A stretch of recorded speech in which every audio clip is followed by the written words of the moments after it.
Good morning, Deborah Stile here. Changes. Some are good and some are hard to understand. But distance holds no boundaries when you're offering a helping hand. Book 7, New Homes for All. New Homes for All. Sonny's new home was with Officer Pete. He had a wife and 2 children. His family was sweet. Ben's new home was with Maya and her dad. You could see in their faces they were grateful and glad. Jenny lived with Dr. Dan over on Harrison Street. Penny and Nurse Joe lived on Oak Way, but each day they would meet. 9 a.m. at the Children's Hospital, they would visit all the stations. They met 2 other therapy dogs, Pam and Sam, Dalmatians. They would pull the kids in wagons and let others kiss their heads, and once in a while, if the doctor said, they could lay in the children's beds. As for Wren and Rennie, just listen to their fate. Wren's former owner, Mrs. Budd, called with news that was great. The Budds had finally settled in a house with a very big yard. Up till now, they moved a lot because Mr. Budd was in the Coast Guard. She wanted the dogs to live with them, to start a new season. In looking back and wondering why things happen for a reason, that sad day 1 year ago when Wren was left with puppies 5, amazing how a family of dogs could touch so many lives. Benson's ranch was in the Midwest, the Budds on the East Coast. The distance between the two was 2,000 miles at most. But Mr. Budd was a pilot and could fly to the Lakeshore Airport.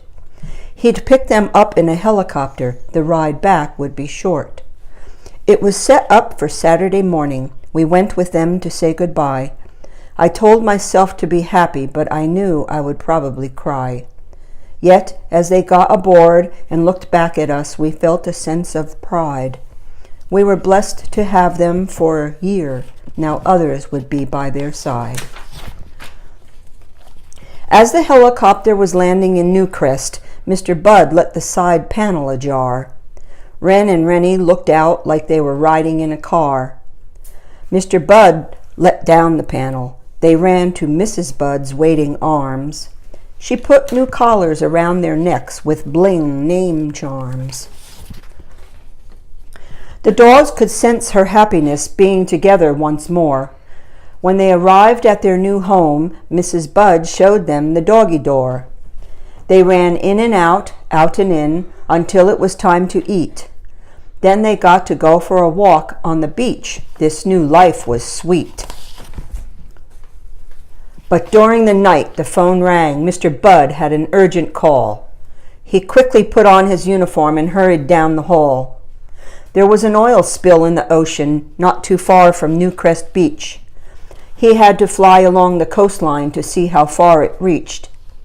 By morning, the tragic news had spread across the countryside. Even worse, the poor ocean creatures involved had nowhere to hide.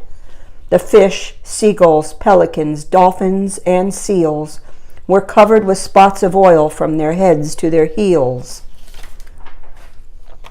The Coast Guard and volunteers in boats worked around the clock, bringing in the soiled animals and cleaning them on the docks. To clean the animals in the water, the helpers wore wetsuits. Wren and Rennie came along wearing protective vests and rubber boots. They would communicate with the seals, barking in a calming tone, or patrol back and forth, talking to the dolphins near the danger zone. It seemed Wren and Rennie knew what to say in this time of need. Now it was time for Wes and I to help, somehow, with a good deed.